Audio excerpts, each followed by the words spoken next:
हरि शरणम गाइस, अपने गुरु के चरणों में प्रणाम करते हुए और अपने प्रभु के चरणों में प्रणाम करते हुए हम आज का सेशन शुरू करते हैं। अब तक हमने भगवत गीता से जो भी लर्न किया है ओसीडी रिचुअल्स को दूर करने के लिए उसको रिवाइज करते हैं। ठीक है, सबसे पहले सारे जीव परमपिता परमात्मा के अंश हैं। सारे जीव किसके हैं? अंश। हमें किसी से घृणा करने की कोई ज़रूरत नहीं है। हम सभी अपने कर्मों के फलस्वरूप सुख या दुख भोग रहे हैं। हमारे थॉट से किसी का अच्छा या बुरा नहीं होता है। प्रकृति 3 गुणों से बनी है, सत्वगुण, रजोगुण, तमोगुण, और हम इन 3 गुणों से अलग हैं और इन्हीं 3 गुणों के कारण हमें थॉट्स आते हैं। ठीक है, परमात्मा प्रत्येक जीव के हृदयवास में निवास करते हैं, जिसकी वजह से उनको पता है कि हर इंसान की मानसिक गतिशीलता के बारे में वे परिचित हैं अच्छे से। हमारा रिचुअल्स करना डरना क्यों है? क्योंकि हम अपने आप को मन मान रहे हैं और हम मन नहीं हैं। ठीक है, हमने हरि की शरण ले ली कि हे हरि, मैं आपके वचन के अनुसार कार्य करूँगी, आप मुझे आज्ञा दो। हरि ने क्या बोला कि तुम युद्ध करो। ठीक है, और अपना कर्म करो। युद्ध क्या है हमारा? कि हमें थॉट्स आएंगे, हमें रिचुअल्स नहीं करनी है, वो व्यथा होगी, उस व्यथा को बियर करना है।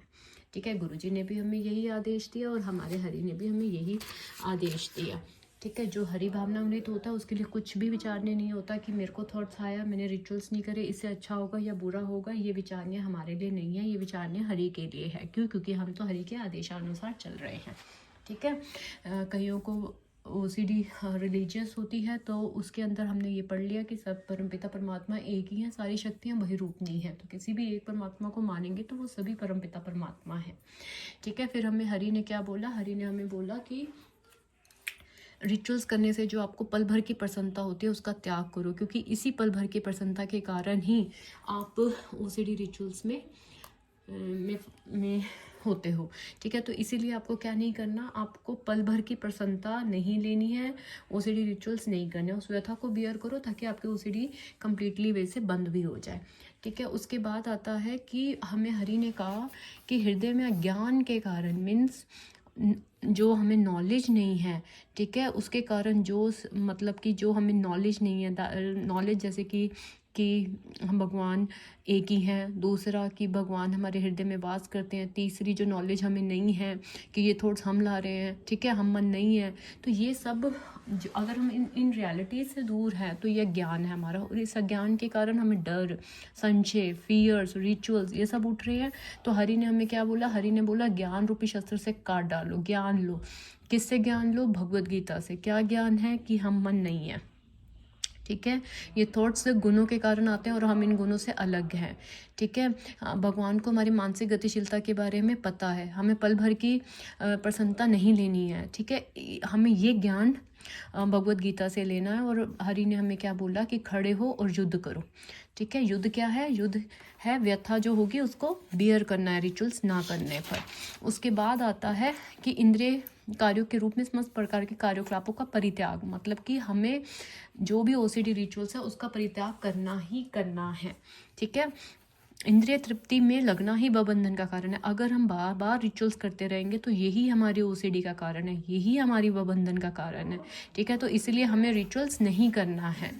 ठीक है, उसके बाद पढ़ते हैं कि इंद्रिय तृप्ति की चेतना में फंसा रहता है तब तक उसका ध्यानांतरण होता रहता है, भले ही उसका मन सकाम कर्म अज्ञान द्वारा प्रभावित हो, किंतु उसे वासुदेव की भक्ति के प्रति प्रेम उत्पन्न केवल तभी वह बंधन में टूटने का अवसर प्राप्त कर सकता है। प्रत्येक वस्तु भगवान की है। ठीक है, प्रत्येक वस्तु भगवान की है और भगवान की ही है। ठीक है, पूर्णता हरि भावनामृत क्या होते हैं? जो पूर्णता हरि पे आश्रित हो जाते हैं ना, वो ना तो कोई भी थॉट आने से घृणा करते हैं, ना वो ये सोचते हैं कि हमें अच्छी थॉट्स आए, उनको कोई आशा नहीं। तो थॉट आ गया, दैट्स इट। ठीक है, जो हरि पे शरणागत हो गए उनको अच्छे थॉट्स आने की आकांक्षा नहीं होती, गंदे थॉट्स आने पर भय नहीं होता, घृणा नहीं होती उससे। ठीक है,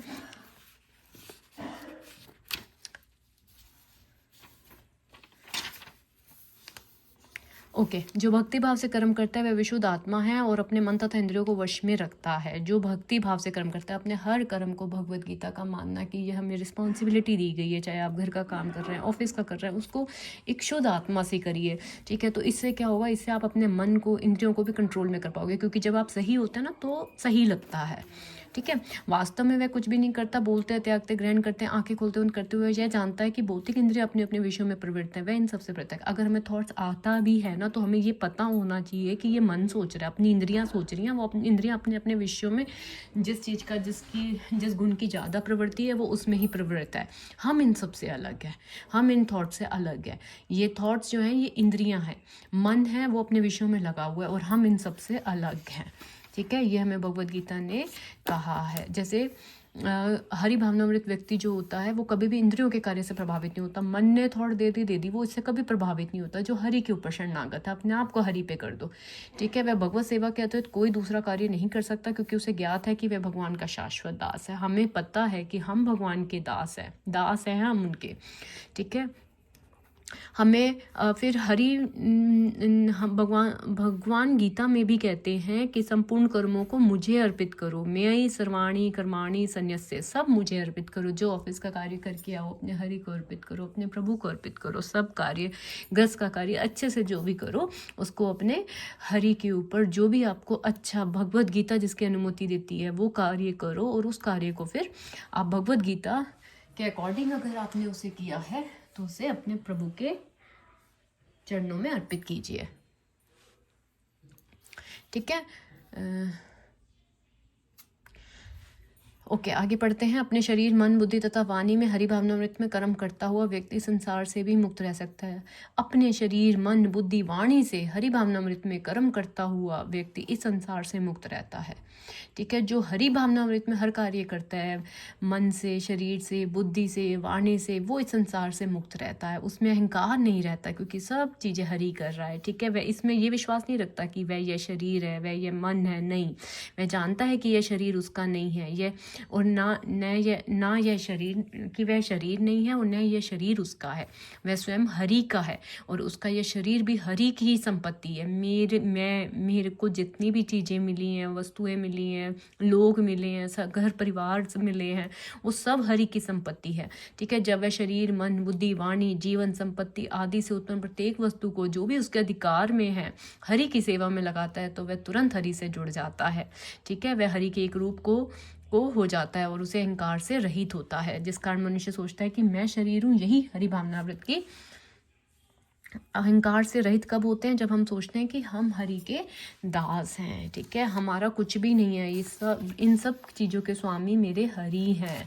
ठीक है, ओके, हम आगे पढ़ते हैं। जो देहधारी जीवात्मा अपनी प्रकृति को वश में कर लेता है। अब देखो, जो इंसान अपनी प्रकृति, मतलब कि हमें थॉट्स आते हैं और हम रिचुअल्स करते हैं, अगर हम इसी प्रकृति को, इसी नेचर को अगर हम कंट्रोल में कर लेते हैं ना, और मन से समस्त कर्मों का परित्याग कर देते हैं, और रिचुअल्स का हम वो कर देते हैं परित्याग, मतलब उसको छोड़ देते हैं, तब वह 9 द्वारों वाले नगर में बिना कुछ किए कराए सुखपूर्वक रहता है। बहुत अच्छी चीज़ लिखी हुई है, कहीं द्वारा पढ़ते हैं। जब देहधारी जीवात्मा अपनी प्रकृति को विष में करके, मतलब कि मन में जो थॉट्स आए हैं उसको कंट्रोल में कर ले, ये नहीं कि थॉट्स ना आए, नहीं, उसके रिचुअल्स नहीं करने। ठीक है, मन में समस्त कर्मों का परित्याग, मतलब कि रिचुअल्स का परित्याग। ठीक है, तो वह सुखपूर्वक रहता है। कैसा रहता है? वह सुखपूर्वक रहता है। ठीक है, कोई भी शास्त्र ने अब तक आपको ये अनुमति नहीं दी है कि आप मन को सेटिस्फाइड करो। मन भयरूपिया है, हमें इस चीज़ को समझना ही है। ठीक है, उसके बाद हम आगे पढ़ते हैं। हाँ जी, मनुष्य की बुद्धि, मन, श्रद्धा, शरण सब कुछ भगवान में स्थिर हो जाते हैं, तभी वह पूर्ण ज्ञान समस्त कर्म से शुद्ध होता है। तभी हम ओसीडी रिचुअल से शुद्ध हो पाएंगे। कब? जब हम अपने आप को कंप्लीट भगवान में स्थिर करेंगे। भैया, जो भी थॉट्स हैं अब वो हमारे लिए विचारणीय नहीं है, वो हमारे हरि के लिए विचारणीय है, हमें कुछ नहीं सोचना। ठीक है, ऐसा मुक्त पुरुष भौतिक इंद्रिय सुख, मतलब कि जो फिजिकल रिचुअल्स होते हैं, भौतिक इंद्रिय सुख, जो हम जाके, जैसे हमें वॉशरूम में कंपल्शन हुआ हाथ धोने का, तो जो भी हम भौतिक क्रियाएं कर रहे हैं इंद्रिय सुख के लिए, ठीक है, ऐसा व्यक्ति जो अपने आप को हरि पे आश्रित कर देता है, वो इन रिचुअल्स की ओर आकर्षित नहीं होता है, अपितु समाधि में रहकर अपने अंतर में आनंद का अनुभव करता है। इस प्रकार स्वरूप सिद्ध व्यक्ति परम ब्रह्म में एकाग्रचित होने के कारण असीम सुख भोगता है। ठीक है, इंद्रिय सुख में उसकी तनिक भी रुचि नहीं रहती, रिचुअल्स करने में नहीं रहती, उसको पता है मेरे हरि सब कुछ है। ठीक है, तो वो किसी भी प्रकार के थॉट से अट्रैक्ट नहीं होता और उसके बेस पे रिचुअल्स नहीं करता। भौतिक इंद्रिय सुख मतलब कि जो फिजिकल रिचुअल्स हैं उन इंद्रियों के स्पर्श से अद्भुत होती है जो नाशवान है, क्योंकि शरीर स्वयं नाशवान है, किंतु किसी नाशवान वस्तु में वह रुचि नहीं रखता है। इस मनुष्य योनि में इंद्रिय सुख के लिए अधिक्षम करना व्यर्थ है। मत करो, अपने मन को प्रसन्न करने की कोशिश मत करो, ठीक है। हमें तप करना चाहिए। तप क्या है? हमारा व्यथा जो है उसको बियर करो, ये तप है। इससे हमारा जीवन पवित्र हो जाएगा और हमें दिव्य सुख मिलेगा, ठीक है। यदि इस शरीर को त्यागने के पूर्व कोई मनुष्य इंद्रियों के वेगों को सहन करने तथा इच्छा एवं क्रोध के वेग को रोकने में समर्थ होता है तो वे संसार में सुखी रह सकता है। फिर से भगवत गीता में लिखा है कि इंद्रियों के वेग क्या होते हैं? जैसे मन ने कोई थॉट फेंका, उसके ऊपर जो हमें रिचुअल्स करना होता है, उसका जो वेग आया उसको सहन करने तथा इच्छा एवं क्रोध के वेग को रोकने में समर्थ होता है। जो इंद्रियों के वेगों को सहन करने, जैसे थॉट आया, हमने रिचुअल्स नहीं करी, उसको सहन करने तथा इच्छा तथा क्रोध के वेग को रोकने में समर्थ होता है, वह संसार में सुखी रह सकता है। आपको ये व्यथा बियर करनी ही करनी है, इसके वेग को कंट्रोल करना ही करना है। हमें देखिए, भगवत गीता भी कहते हैं कि इंद्रियों के वेग को रोकने का हमें प्रयत्न करना चाहिए। हमारा ये मनोवेग है, मन वेग लेके आ रहा है ना, तो जो व्यक्ति इन विभिन्न इंद्रियों के वेगों को तथा मन को वश में करने में समर्थ है वही स्वामी कहलाता है, ठीक है। अतः शरीर का परित्याग करने के पूर्व मनुष्य को इन्हें वश करने का अभ्यास करना चाहिए, ठीक है। हमें कंप्लीट प्रयत्न करना है कि हम इन रिचुअल्स को ना करने पर जो व्यथा होती है उसको बियर करें। गाइस, बहुत अच्छी चीज़ें आज हमने पढ़ी हैं, कल हम दोबारा से पढ़ेंगे। अभी आपको रिचुअल्स नहीं करना। अगर आप रिचुअल्स कर रहे हैं तो दिन में 2 बारी ही रिचुअल्स करेंगे। व्यथा को बियर कीजिए, आप मन नहीं है। हरि शरणम गाइस।